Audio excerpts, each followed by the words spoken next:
We'll talk now about the subject of building your horse's trust. And I think people skip this step and they don't value what I'm about to tell you enough. Where what we want to do with this horse is, in the early stages of his conditioning, we want him to start to look to us for support, and look to us for guidance, and look to us for leadership. As we go through all these different things that we do, he sometimes will show apprehension and fear and uncertainty.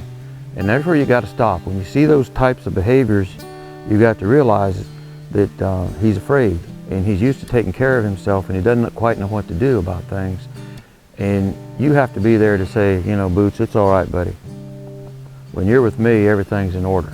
When you're with me, everything's going to be okay. When you're with me, you're not going to get hurt.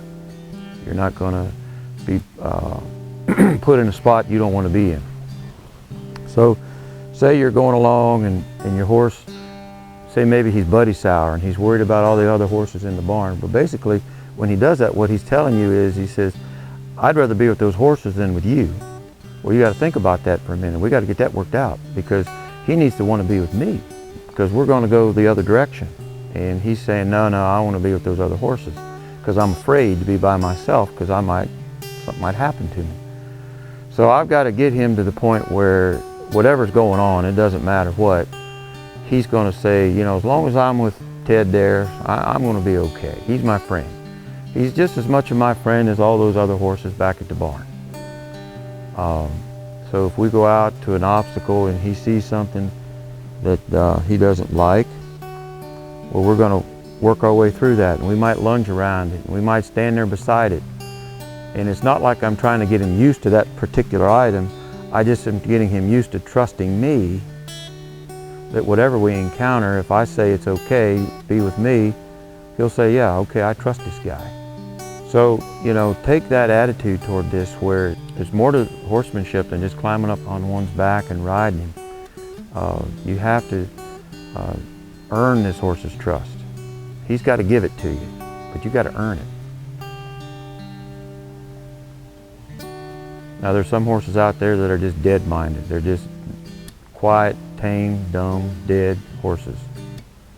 Well, I don't want a horse like that. I want a horse that's thinking what I'm thinking. I want him to be doing what I'm doing. I want him to be alert to his situation. Because, you know, sometimes he might know something's going on that I don't. And I've got to learn to trust him too, like that. So that's the only thing I really don't like about the business I'm in is, you know, I get a horse and I'm with him 6 months to a year, and he's my friend and he trusts me. So I have to be sure that I handle this last step trustworthy, and that's finding him a home. If I sell him out for a few dollars to somebody that's not going to handle him correctly or give him the home he deserves, well, then I'm not being trustworthy. And I don't like that.